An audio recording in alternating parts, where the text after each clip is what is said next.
Misalnya ada istilah faroh, kegembiraan, kesenangan hati. Kemudian ada istilah falah. Kalau di azan itu kan ada panggilannya hayya alal falah. Oh iya. Itu sering diterjemahkan juga menuju kebahagiaan, kemenangan. Kemudian ada lagi sa'adah. Nah, sa'adah itu sering orang menyebut ini kebahagiaan yang paripurna, kebahagiaan yang duniawi dan ukhrawi.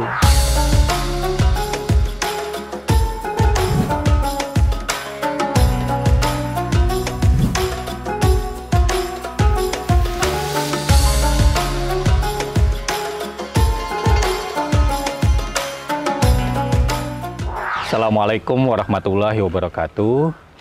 Para sahabat Mata Hati TV yang berbahagia, alhamdulillah pada kesempatan hari ini berjumpa lagi dengan saya Mufti Makarim yang hari ini akan menemani sahabat Mata Hati TV menjelang berbuka puasa.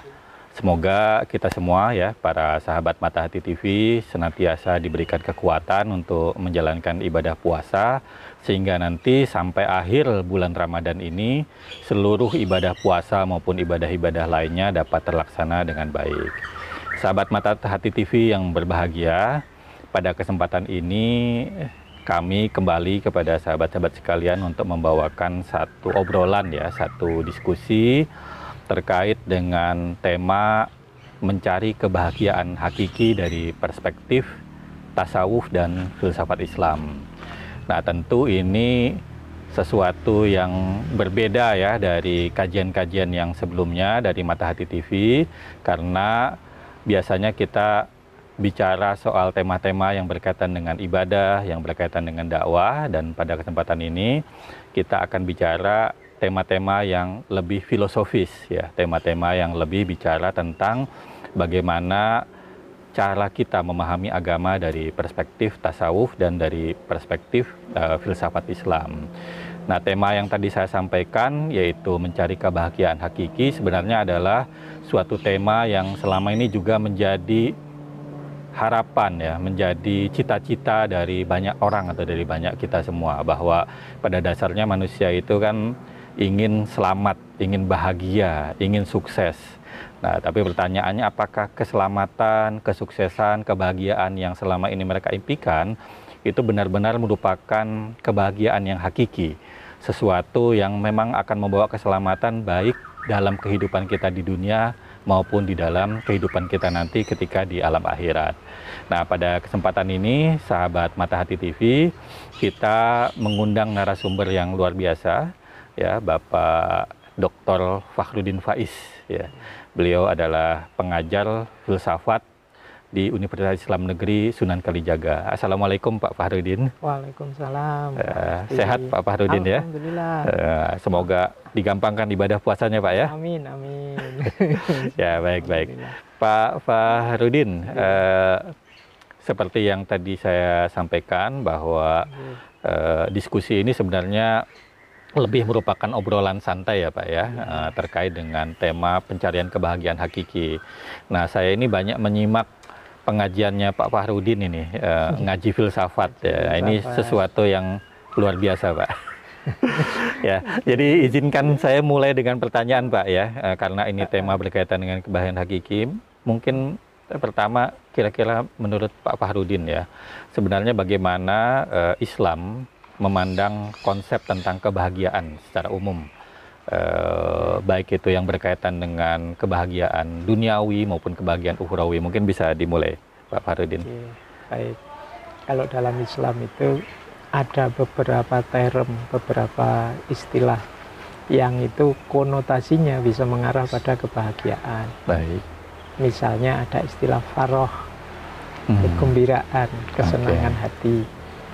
Kemudian ada istilah falah. Kalau di azan itu kan ada panggilannya hayya alal falah. Oh iya. Itu sering diterjemahkan juga menuju kebahagiaan, kemenangan. Kemudian ada lagi sa'adah. Nah, sa'adah itu sering orang menyebut ini kebahagiaan yang paripurna, kebahagiaan yang duniawi dan ukhrawi. Makanya kita sering dengar istilah sa'adatud daroini. Sa'adatud daroini itu kebahagiaan di dua rumah ya, bahagia di dunia, bahagia di akhirat. Ini yang kita sering berdoa itu kan, Rabbana atina fid dunya hasanah wa fil akhirati hasanah. Jadi ini kebahagiaan baik di akhirat maupun di dunia. Jadi kalau dalam Islam konsep kebahagiaan itu ya tidak hanya akhirat saja, tapi juga di dunia kita juga harus bahagia. Kalau kata Al-Farabi, sebenarnya kebahagiaan itu tujuan puncaknya kehidupan kita, karena kita ini dituntut bermoral, kita dituntut beribadah, kita dituntut beradab, berakhlak, ada banyak sekali amanatnya Allah, perintahnya dan larangannya. Itu sebenarnya Allah ingin kita bahagia. Jadi pada puncaknya menuju kebahagiaan, meskipun sering kita tidak sadar itu. Kita merasa, wah ini beban saja dari Allah. Kita lagi enak-enak bisa makan, tidak boleh puasa sekarang. Tidak boleh makan jadi puasa. Enak-enak santai-santai disuruh sholat. Rasanya itu beban. Padahal di balik itu pasti, kalau dalam bahasa syariat ada istilah hikmahnya. Yang itu menurut Al-Farabi ya pada puncaknya pasti kebahagiaan. Baik, yang itu sering kita tidak menyadarinya. Tadi Ustadz sampaikan ada beberapa istilah, Ustadz ya. Jadi ada farah, ada falah, ada sa'adah. Sebenarnya ada perbedaan yang signifikan nggak, Ustadz? Karena itu kan istilah yang digunakan dalam konteks yang berbeda-beda ya mungkin, Ustadz ya. Jadi begini, ini kalau kita pakai bahasa Inggris ya. Jadi farah itu pleasure, kesenangan. Faroh jadi kegembiraan. Kemudian kalau falah itu achievement, capaian. Dan ini sebenarnya agak psikologis teorinya. Jadi kebahagiaan itu ada yang faroh, ada yang falah. Ada orang senang, senang itu pleasure, terpenuhi target-target sementaranya, itu senang. Makan enak menyenangkan, punya mobil baru menyenangkan, punya uang banyak menyenangkan. Cuma kalau kita berhenti di senang, kita tidak mendapat kebahagiaan yang levelnya lebih tinggi. Itu baru level faroh gitu, itu level faroh. Jadi ini masih nah, orang itu banyak salah paham, dianggapnya faroh inilah kebahagiaan. Jadi berhenti di pleasure. Padahal kalau di Imam Ghazali disebut yang kesenangan-kesenangan duniawi itu menyenangkan memang, tapi durasinya pendek. Jadi kalau kita berhenti di pleasure itu ya hidup kita dari kesenangan ke kesenangan, karena durasinya pendek, segera kita nyari kesenangan lagi, segera nyari kesenangan lagi, dan itu melelahkan pada akhirnya. Secara umum hidup kita jadi tidak bahagia, meskipun rangkaiannya kesenangan demi kesenangan, karena lelah, karena kita harus nyari lagi yang menyenangkan, nyari lagi yang menyenangkan, karena kegembiraan jangka pendek itu ya membuat kita lelah, mencari lagi. Makan enak itu ya paling berapalah, sepiring, 2 piring kalau kita kuat. Setelah itu sudah kita nyari kegembiraan lagi, sudah tidak enak lagi, enaknya makan sudah hilang. Itu kalau diikuti nggak ada puasnya itu, Ustadz ya. Punya mobil baru menyenangkan, tapi tunggu 1 bulan 2 bulan sudah flat lagi, biasa lagi. Kita nyari kegembiraan yang lain lagi. Jadi kalau gembira itu hanya di faroh, lelah kita. Hanya kalau teman-teman Bapak Ibu sering hidup ini kok rasanya melelahkan ya, rasanya itu mungkin karena kita di faroh saja bahagia. Nah, ada level lebih tinggi namanya falah. Falah itu achievement. Meskipun kalau di Adam tadi falahnya itu pastinya falah dunia akhirat. Nah, achievement ini durasi bahagianya lebih panjang. Antara sekedar punya mobil baru dengan sukses, misalnya lulus S3, itu bahagianya jauh lebih panjang. Karena itu achievement, capaian. Saya ingin misalnya apalah di Ramadan ini bisa khatam 5 kali Al-Quran, tercapai, itu bahagianya panjang. Itu kita ingat-ingat terus sampai Ramadan depan, wah tahun lalu saya 5 kali itu. Jadi rasa bahagianya achievement ini jauh lebih panjang. Karena meskipun pada prosesnya melelahkan, kebalikannya pleasure tadi. Jadi kebalikannya faroh. Kalau ini mungkin ada pengorbanannya, ada capeknya, tapi ya pada akhirnya senang, pada akhirnya bahagia. Ada satu lagi jenis kebahagiaan yang tertinggi tadi sa'adah, ya kebahagiaan puncak.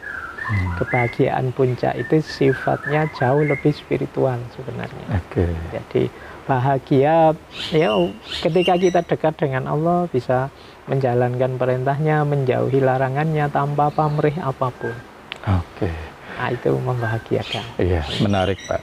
Jadi Kalau tadi kan Bapak bilang bahwa pleasure ya, itu kan level yang paling bawah. Kemudian sedikit lebih tinggi itu adalah achievement, dan yang lebih tinggi lagi adalah saadah ya, kebahagiaan yang lebih tinggi.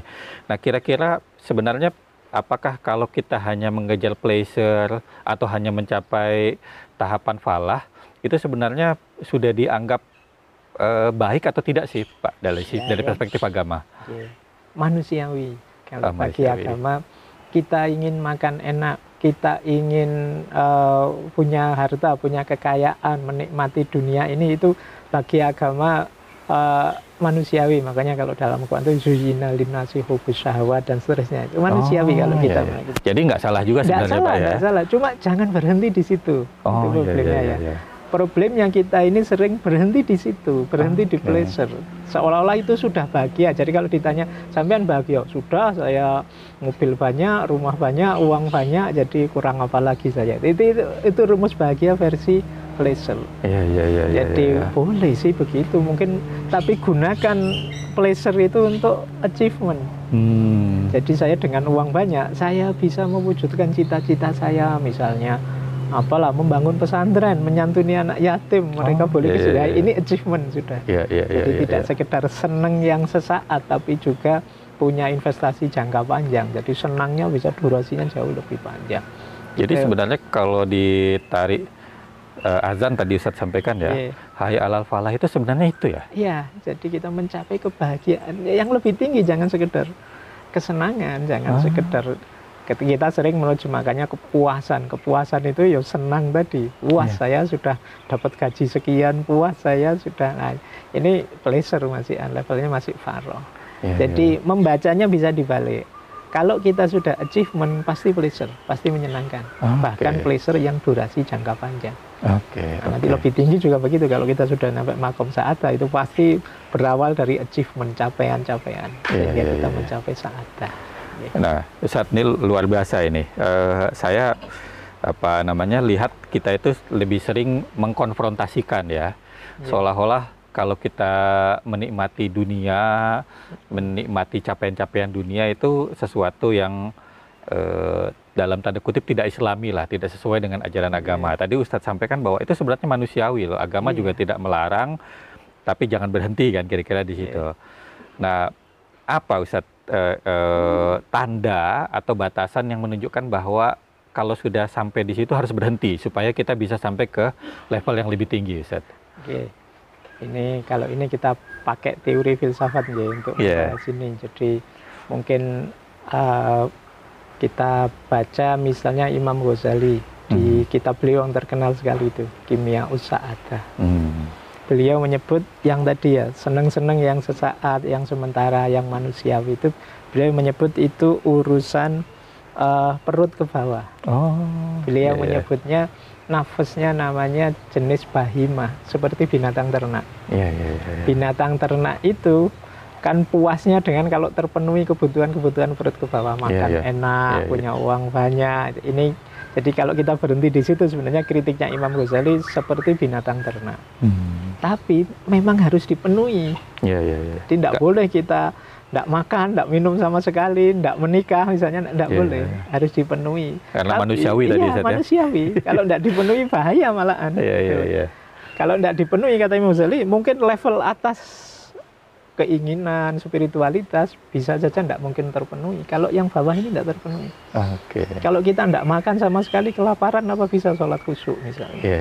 Kalau kita sakit misalnya, apa bisa kita fokus berpikir, intelijensi, tidak bisa. Maka perut ke bawah ini dipenuhi. Cuma tadi rumusnya ngerti batas. Itu sebenarnya kalau batas itu setiap orang bisa beda-beda. Tapi yang penting jangan berlebihan. Kalau memang standarnya misalnya, Pak, saya makan itu ya 1 piring sebenarnya sudah cukup, ya jangan makan 2 piring. Itu batasnya. Itu batas. Jadi batas itu kita yang tahu. Kita penuhi sampai kadar cukup. Ini nanti di konsep etikanya Imam Ghazali kan, keutamaan itu, ini agak nyambung dengan Yunani. Keutamaan itu selalu di tengah, pas. Bukan yang kurang, bukan yang lebih. Jadi makanya kebutuhan perut ke bawah itu kalau kekurangan pasti kita tidak bahagia. Jadi kita tidak bisa menipu diri, saya tidak punya apa-apa tapi tetap sendah, tidak bisa. Tetap kita harus ngaku, ya ada gelisahnya, ada nyamannya. Tapi berlebihan juga menyusahkan. Jadi kalau kita misalnya makan berlebihan, senang-senang berlebihan, uang banyak berlebihan tanpa tahu buat apa, itu biasanya terus jadi aneh-aneh dan lain sebagainya. Maka yang paling utama itu pas. Dan agama kan menyediakan segala saluran untuk itu. Misalnya zakat, sedekah, infak, ini kalau urusan harta ya. Ini kan zakat, sedekah, infak ini berguna bagi yang kekurangan, bisa dapat itu sehingga sampai kadar cukup. Bagi yang berlebihan silahkan berbagi biar yang kurang bisa sampai kadar cukup. Biar dia tidak berlebihan. Nah, ini rumus-rumus ini sebenarnya makanya tadi saya bilang Allah itu menetapkan apapun selalu di situ orientasinya untuk mencapai kebahagiaan kita. Ustaz tadi Ustaz bilang bahwa level terendahnya nafsul bahimah ya Ustaz. Nah kalau mau naik apa itu Ustaz? Kalau naik, dari Imam Ghazali ada sabuiyah, siba, binatang buas. Kalau ini level dada sampai leher kata beliau. Jadi ini binatang buas itu cirinya ambisius, ingin meraih ini, achievement tadi itu sebenarnya dada. Jadi wilayah dada. Jadi kita punya target, kita punya cita-cita, kita punya keinginan. Dan itu manusiawi. Manusiawi juga itu. Manusiawi. Nggak mungkin kalau kita tidak punya keinginan, dunia ini tidak berputar, tidak berkembang. Wajar orang punya cita-cita, punya keinginan, tapi lagi-lagi tadi jangan berlebihan. Kalau kita berlebihan bisa merusak. Nah, kalau tadi ya, yang perut ke bawah kata Imam Ghazali, pasnya namanya iffah. Kalau yang dada, pasnya namanya saja'ah. Iffah itu kehormatan diri. Kalau saja'ah itu keberanian diri.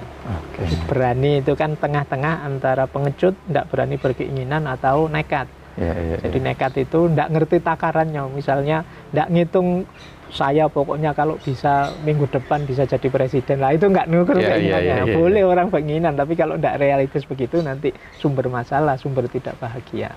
Jadi tetap harus pas juga. Ini perut dada. Jadi ada perut ke bawah, ada dada, nanti satu lagi yang paling atas akal.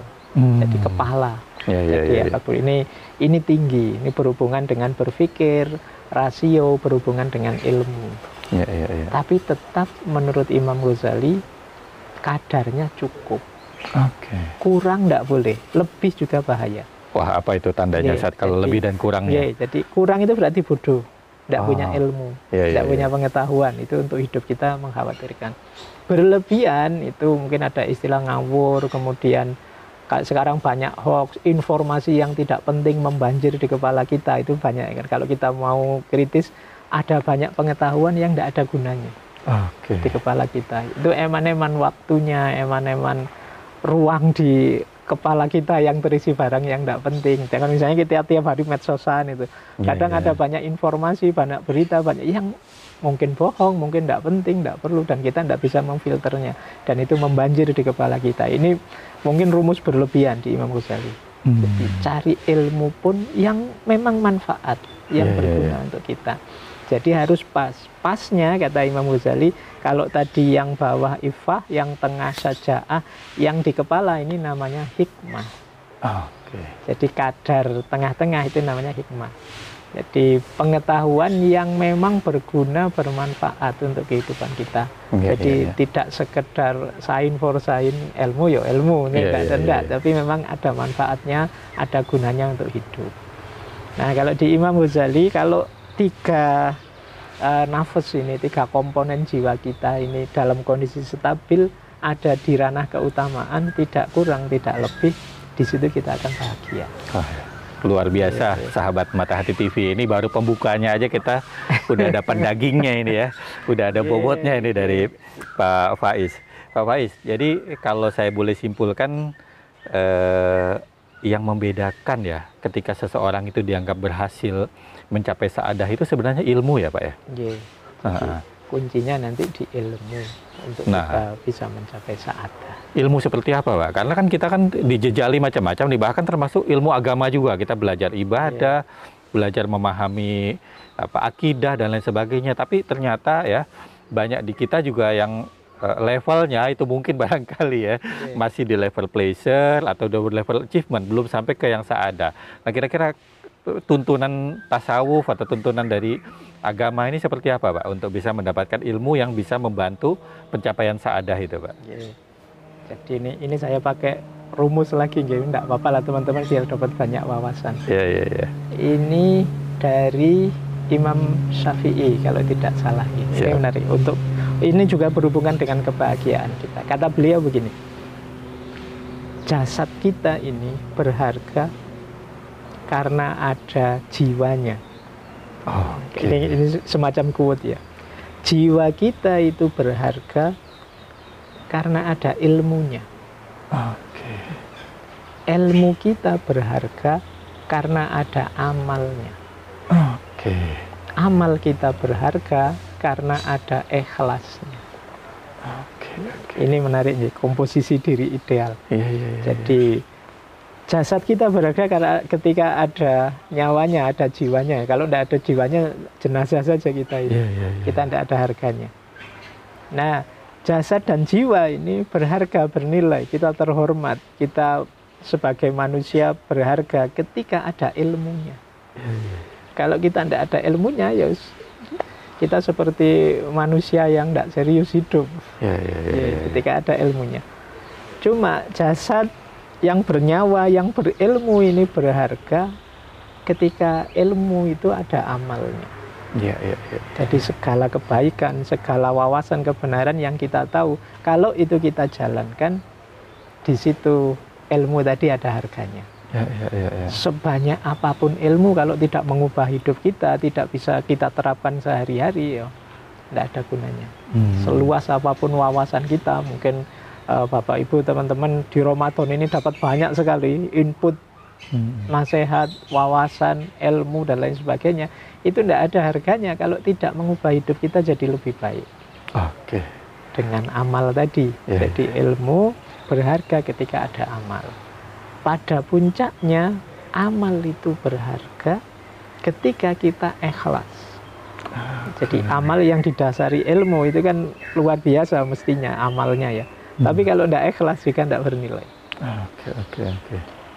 Dan sa'adah itu pada akhirnya adalah ketika kita melakukan kebaikan tanpa pamrih apapun selain Allah saja, di situ kita merasa bahagia. Nah, itu puncaknya kebahagiaan sudah. Kalau pakai istilah dalam bahasa Inggris kadang disebut ultimate good. Jadi kebaikan puncak. Kebaikan puncak itu kebaikan yang kita lakukan dengan dasar ilmu dan tanpa pamrih, ikhlas. Dan di situ kita merasa puas, lega, itu bahagia. Sahabat Matahari TV, saya ingin mendalami ini, Pak Faiz. Kita itu kan sering dikonfrontirkan ya, cara pandang bahwa orang yang baik itu adalah orang yang menghabiskan waktunya untuk ibadah. Dan sebaliknya, orang yang menghabiskan waktunya untuk duniawi, katakanlah ya, walaupun itu baik, ya katakanlah membangun sekolah, membangun infrastruktur dan segala macam, tapi dilihat, oh itu nggak ada ibadah-ibadahnya gitu kan, gitu. Jadi seolah-olah ini dua hal yang dikotomis. Tapi kalau dari konsepnya yang disampaikan Imam Syafi'i tadi oleh Pak Faiz, itu kan sebenarnya sama ya dalam narasi amal ya. Nah, kira-kira bagaimana menjelaskan ini, Pak? Karena kan tadi, sehingga ada orang yang bilang, ya sudah ngapain pinter-pinter di ini, toh nggak bisa membawa kita ke surga, nggak bisa, ini bukan tujuan hidup kita dari Allah misalnya.